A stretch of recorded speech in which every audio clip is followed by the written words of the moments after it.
morning, children. I hope so that you all are safe at home and doing your studies nicely. Children, in this session, we are going to discuss the long questions of chapter 17. That is fundamental rights, duties and directive principles of state policy. So let me come to the first question of this chapter. First question is, explain the 5 provisions given under right to equality.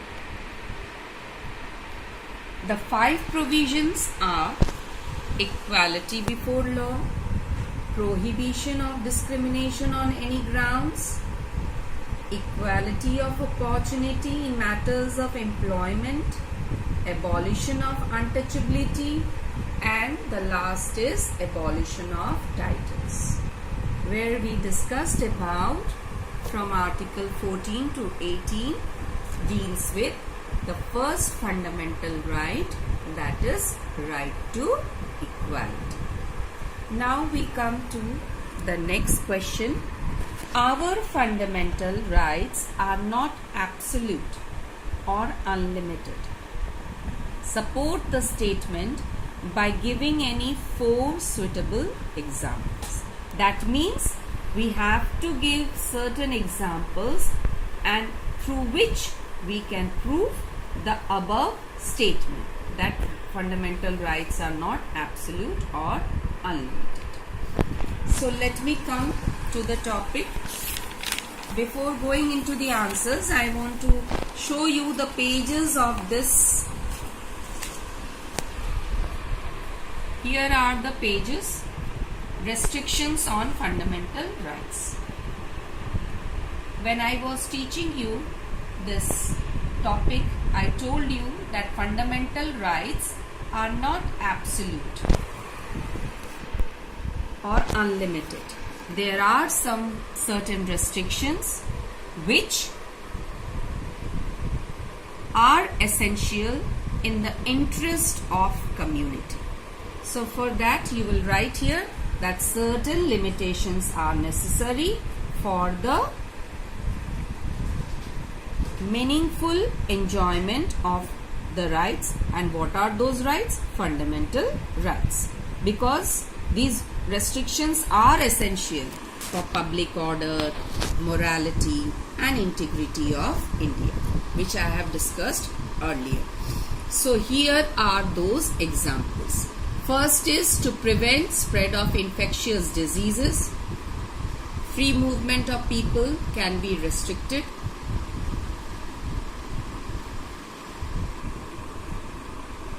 Like how we can stop the free movement? The recent example is your COVID-19, where people are told to live in isolation, not to spread this infectious disease. So this is the current example. So this is the first point. Second is, freedom to practice any profession does not mean to take up gambling, smuggling, hoarding or any other profession which is injurious or hazardous to the society. Freedom to practice any profession. Now this second point, freedom to practice any profession, does not mean, as I have discussed also in my previous class, that we cannot opt smuggling or robbery or any other profession which goes against the interest of the society. So this is your second example. Nobody can claim to be a doctor or lawyer unless she or he has the essential qualification. Of course, to become a doctor or engineer or lawyer, certain qualifications are essential. Next is, freedom of expression does not mean to speak or write anything that you feel. You can write it up to here also. Freedom of expression does not mean to speak or write anything you feel like. any thought or expression that disturbs the public peace or harmony or instigates communal violence will not be allowed. So you can write this fourth point in very short, that freedom of expression has also restrictions. What is that restriction? We cannot speak or write anything we feel like. Means we cannot speak or we cannot write anything, or we cannot express our thought which is against the interest of society, which hampers the individual feeling. We cannot go or do that thing. So you can write this point up to here also, that you feel like, up to here. Now we come to this page number 199. Here these examples are there. So from here also you can write the answer if it is not visible here. Now we come to the third question, that is, classify directive principles of state policy into 4 main categories. Explain each of them briefly. Here we discussed about 4 principles. Before that, you will write the introduction of directive principles. That directive principles are the guidelines, instruction given by the Constitution. Now the 4 main categories are, you will write economic principle, social principle, Gandhian principle, and principles related to international peace and security. In economic principle, you will write these 2 points: to secure equal pay for equal work for both men and women, adequate means of livelihood for all.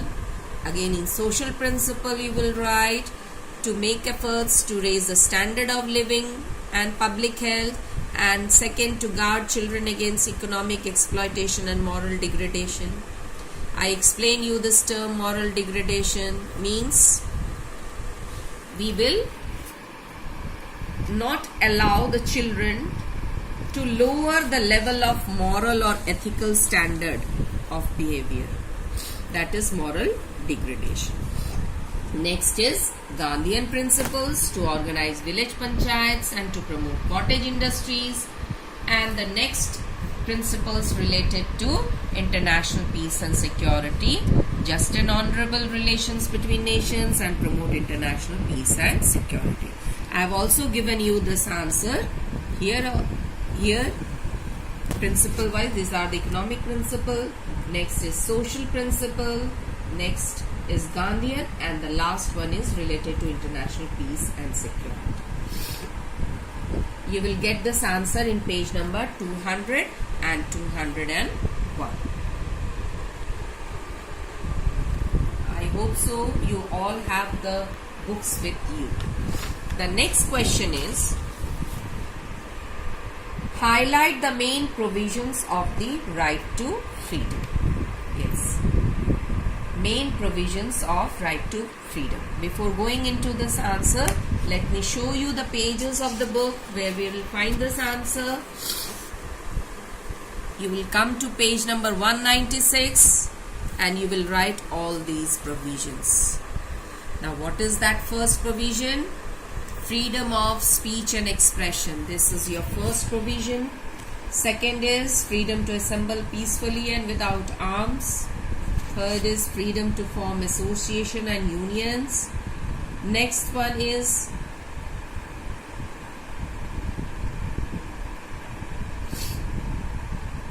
freedom to move freely throughout the territory of India, freedom to reside and settle in any part of the country, freedom to practice any profession or to carry on any occupation, trade or business.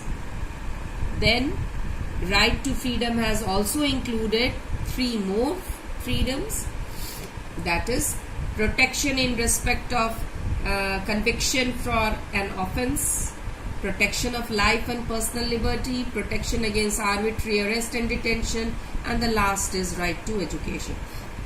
Children, in my previous session when I was teaching you this topic, that time I came across Article 21, personal liberty.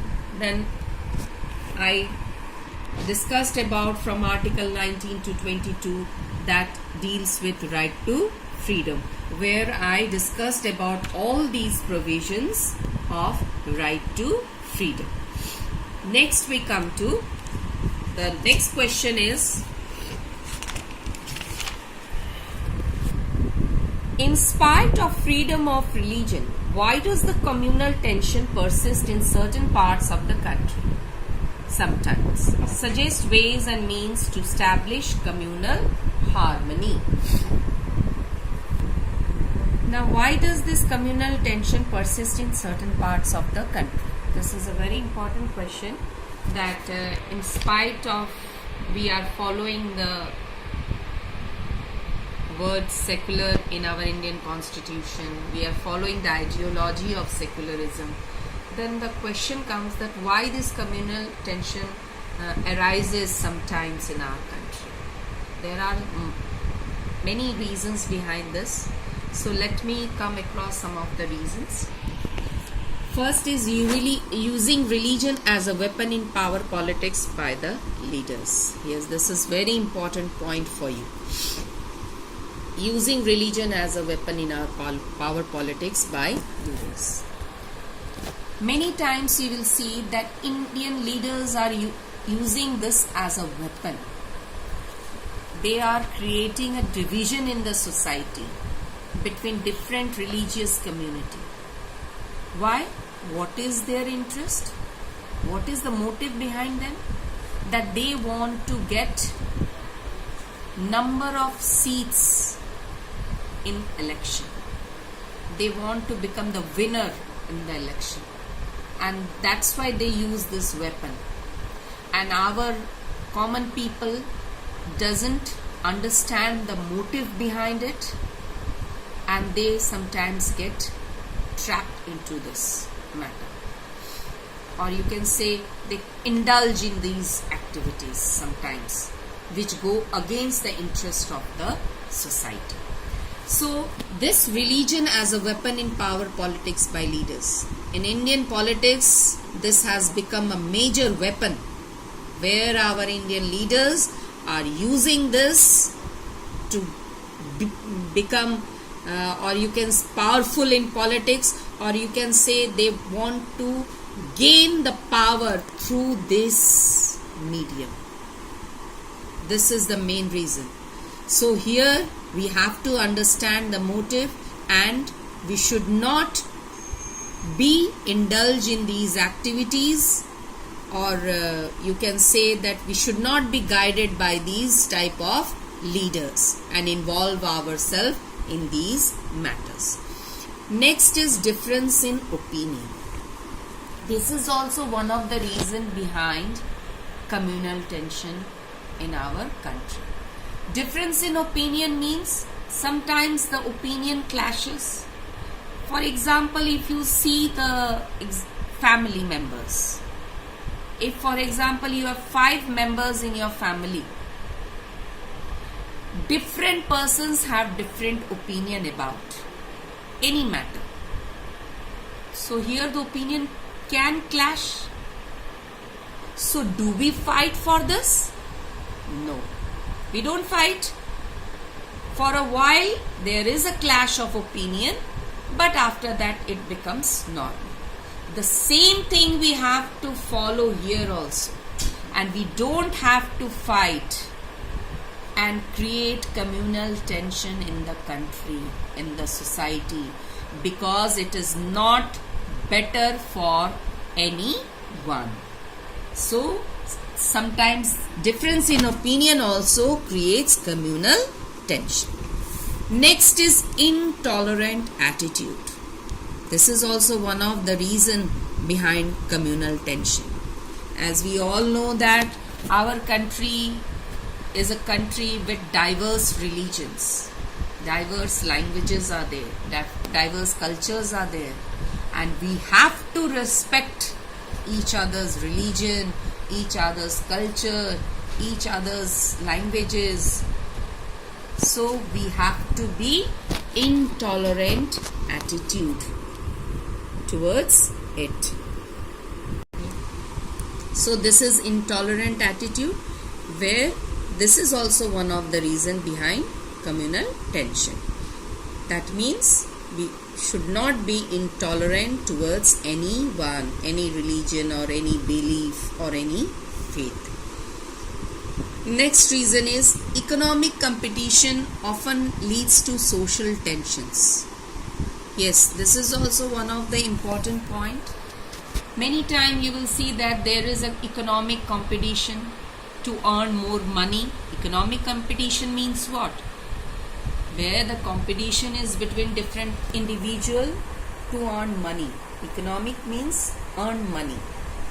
So economic competition often leads to social tension. Sometimes you will see that due to this reason only, it creates a social tensions in the society among different religious groups.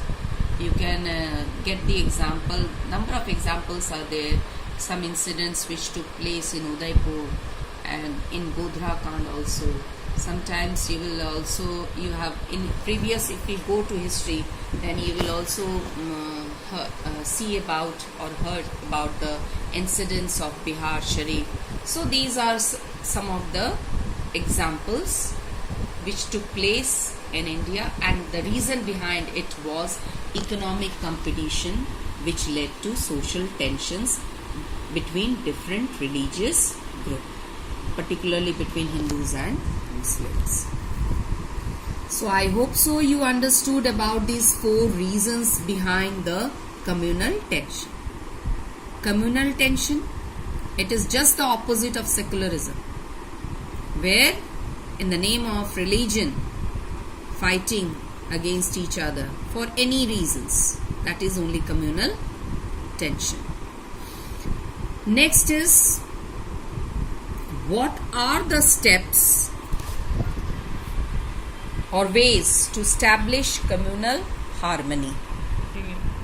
So different ways how to establish communal harmony. Means the above was the reason for communal tension, but here it is asking you how we can overcome this communal tension, or how we can establish communal harmony. So these are the ways to establish communal harmony. First is to create secularism ideology in our mind. This point means that secularism is one of the main ideal of our preamble enshrined in Indian Constitution. So we have to keep in mind that our country is a secular country, and this ideology should stick to our mind. This should be followed by every Indian. Second is to promote moral education in educational institution. Before teaching any subject or any religious subject should be taught, moral education is very much essential for humanity, because it is the part of education, or you can say it is the important part of education, where the students learn to discriminate what is good and what is bad. So moral education is very much essential for educational institutions. Third point is encourage the media to promote communal harmony.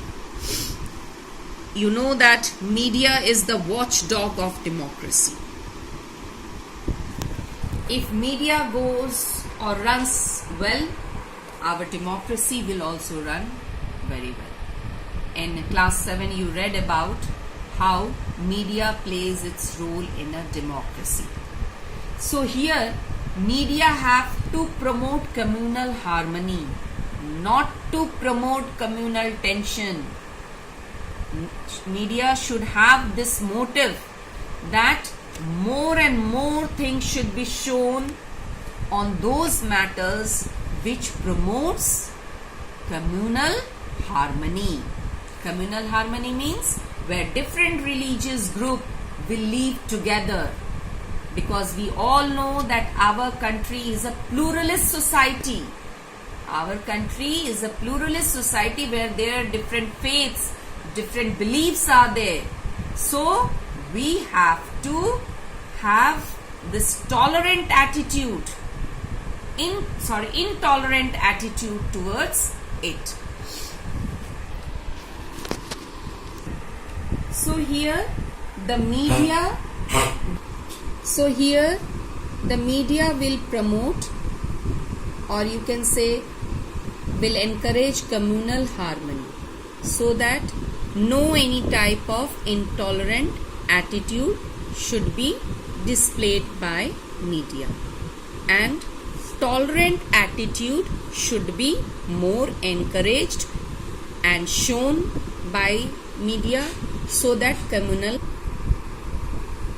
harmony increases. Means that media will do to promote communal harmony. Next point is respect. Respect each other's faith, religion and opinion. That means to promote communal harmony, we have to respect each other's religious sentiments, faith, beliefs, etc. So these are the reasons for communal tension, and 4 points are there. And for establishing communal harmony, the steps are 4 points: to create secularism, to promote moral education, encourage the media to promote communal harmony, and the last is respect each other's faith, religion and opinion. So today's assignment is that you will write all the long questions in your civics copy, which I will check it later when the school will reopen. Along with that, you will also write the keywords. These keywords: abjure, human trafficking, pluralist, then propagate and writ. So you will write these keywords in your civics copy and submit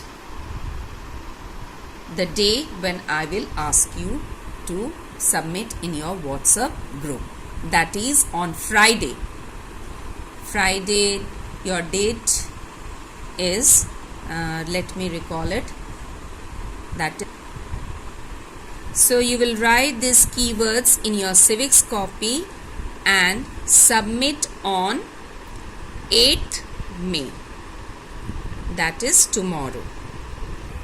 Your homework you have to submit on 8th May. That is on Friday. These keywords you have to write, and you will also write the long question answers, that is this part, in your civics copy, and I will check these answers when the school will reopen. One thing more, children, in my previous session, here the secularism, in match the following, you will do secularism promotes harmony, and for fundamental duties you will match 42nd Amendment. Most of the children have done it and I have checked, but all of you are not submitting your assignment, which I can see in WhatsApp group. So children, please be sincere in your studies. Do it regularly, what the teacher asks you to do it. Be safe, be healthy, stay at home, do your studies. Thank you, children.